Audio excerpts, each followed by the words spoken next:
I was going to say I'm delighted to be here, but I think the right word is I'm quite overwhelmed to be here today.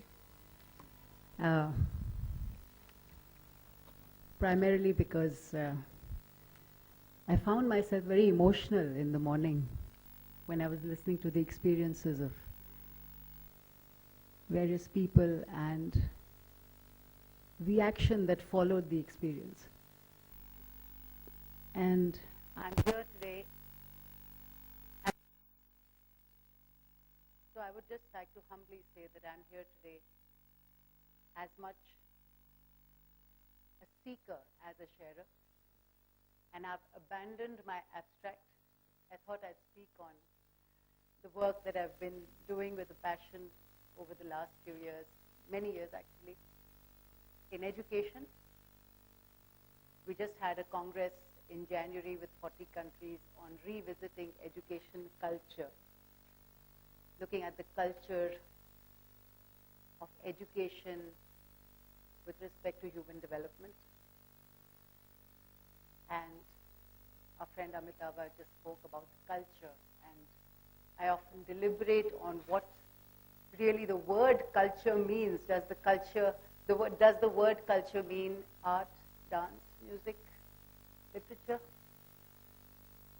When I looked at my grandson, I have a 10-month-old grandson, and I was in the delivery room when he was born. I helped deliver my grandson.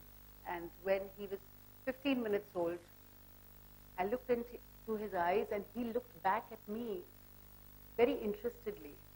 And that's evolution for me, because I know when I was 10 and when I looked at a child of 15 minutes, his eyes were closed, his fists were closed, he was curled. And today's child, his eyes are bright open, his hands are open, and he communicates. And my grandson communicated with me and almost said to me, "I know you." And I was wondering what kind of culture that is. And so the question of humanness, the question of communication, the question of comes back to me again and again as I seek answers for myself.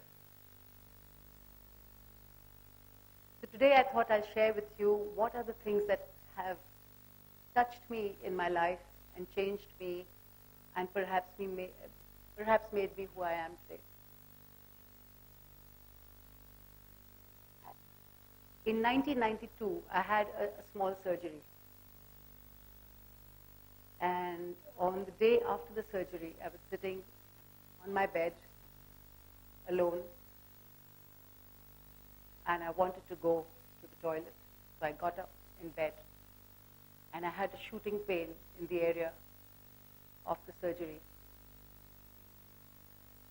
And to my surprise, I'm not a religious person. I found myself chanting a single sound, half audibly, as if like a beam to the area of the pain. And I found that in about 2 seconds, the pain dissolved. And in retrospect, I think the surgery was just an opportunity for me to discover something I'd never discovered before. And that led me on a journey of experimentation with myself and with others, which further led me into our traditional texts on the power of sound. And that was an education I never got in school or in college. But today, I've been able to change lives because of that little experience leading to a different kind of education and a different kind of research. Through text, research, through clinics, with the EEG, with people from all over the world, we tested how sound, how single sounds, how repetition of single sounds, how intonation in a particular way was a language of the reconstruction of the energy of the being. And that is an education which does not need language. It needs energy and it needs experience, and that's something I discovered and delivered to myself and to people who were willing to share. That's a part of what I do. When I say for myself, I mean for everybody who feels one. Because whatever I've done in my life, before even I've completed doing it, I've wanted to share it. I spoke in January at the CBSE conference to about 1,000 heads of institutions on evaluation and assessment. Because we know that the Education Ministry or the Human Resource Development Ministry is rethinking education in various ways, is rethinking curriculum, is rethinking faculty, is rethinking evaluation and assessment. And so the first thing I said to them is, could we not rename the ministry to human development rather than human resource development? Because are we always looking at human beings as resources, or are we looking at human beings as human beings? And when you look at a child in school, are you thinking of that child, even before the child is born, as a commodity to fit into the wheel of society? Or are you looking at that child as a soul in evolution? And if that child is a soul in evolution, it reminds me of the Taittiriya Upanishad, where the teacher says to the child, I see the divine in you, and I am here to serve you. So I asked them, when you see your class of 40 children, do you feel like that? Do you feel that you see the divine in them, and are you there to serve them? These are various questions I had. I was a teacher in a school called Mirambika in Delhi. It's an experimental school within the Sri Aurobindo Ashram in Delhi, and I had an opportunity as a volunteer to be a teacher there for a year, where they follow 3 principles of education. First principle is that nothing can be taught. The second principle is that the mind must be consulted in its own growth. And the third principle is from the near to the far. Because when we were in school, we learned poems like Jack and Jill went up the hill to fetch a pail of water, and it meant nothing to us except that we wanted to perhaps rename ourselves as Jill or Bobby or Lovely and so on, because we believed that Western names were perhaps more evolved than Indian names, because that's the poetry we read in school.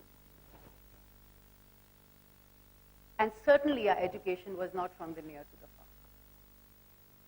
And certainly our teachers did not think that nothing can be taught, because they thought that they could spoon feed us with education all the time.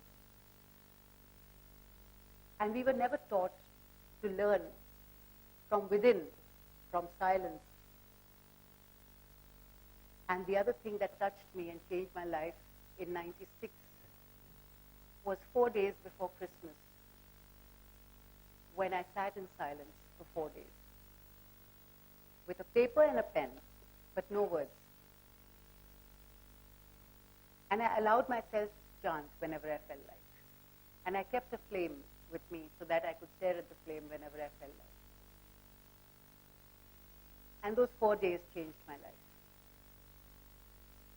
From a musician, I became an educationist, because I felt that through education, I could perhaps influence human development. When I say education, I don't mean academic education. In Belfast, I teach the white community and the Indian community the Bhagavad Gita. Here, sometimes I speak about the Upanishads and the Vedas. But what I really speak about is the self and whatever it offers in terms of creativity, whether that creativity is in marketing, whether that creativity is in relationships, whether that creativity is in sound. It's the key to happiness, to joy.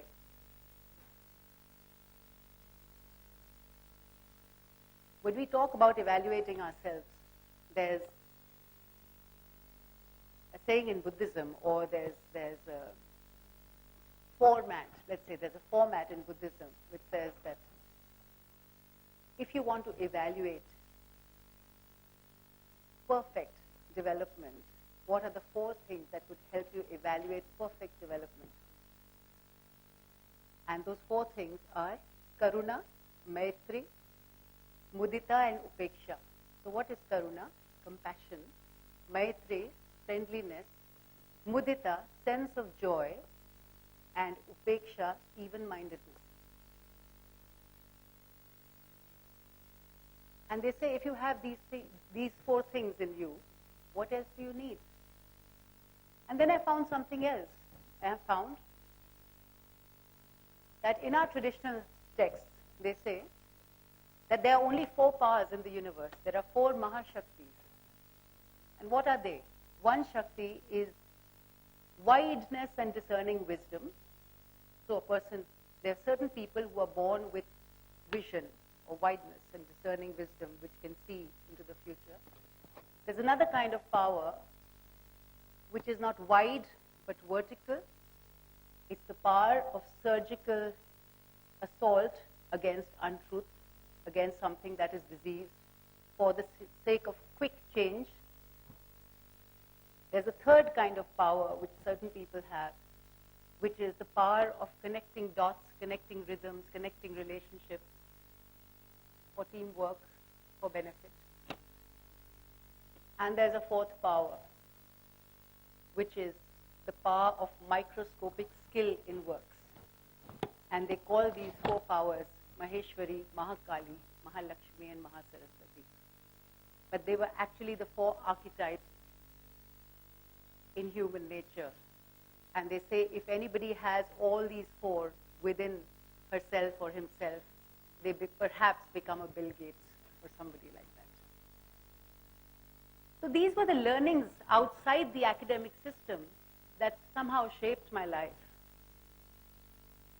In Mirambika, I was talking about Mirambika, and I was teaching 8-year-olds. Actually, I started in Mirambika sitting at the reception, just observing people, and then the principal said, I think you'll be able to manage this class because the parents are very difficult.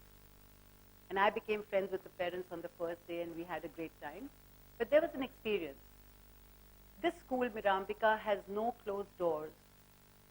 It's circular, and the classes are open and look down into a round corridor. So in my class, one of the girls, we would sing and we would chant every morning for about 5 minutes and then go along with our curriculum, which was also non-linear, non-formal, etc.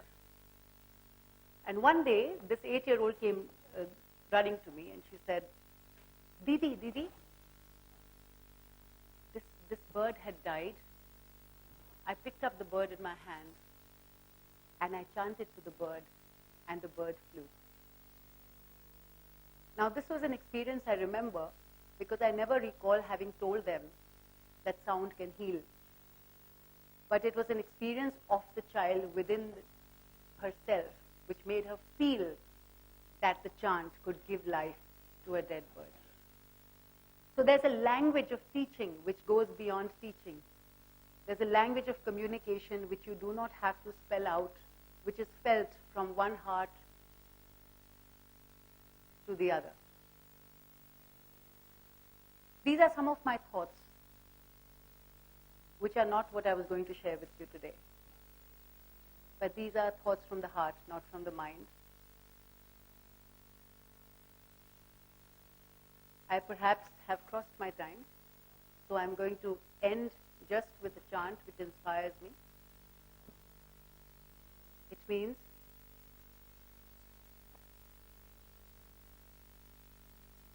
wholeness is that.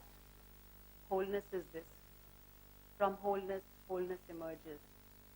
If out of wholeness you take out wholeness, wholeness indeed remains. Om. Peace, peace, peace.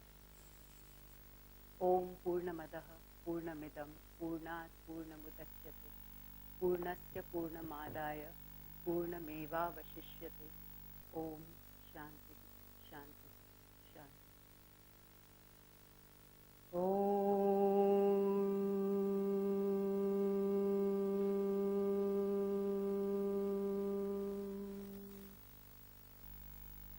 पूर्णमदः पूर्णमिदं पूर्णात् पूर्णमुदच्यते पूर्णस्य पूर्णमादाय पूर्णमेवावशिष्यते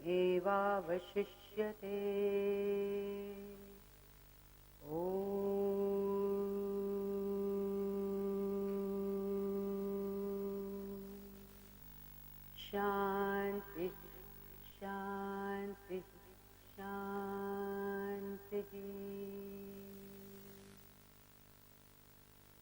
Look forward to interacting.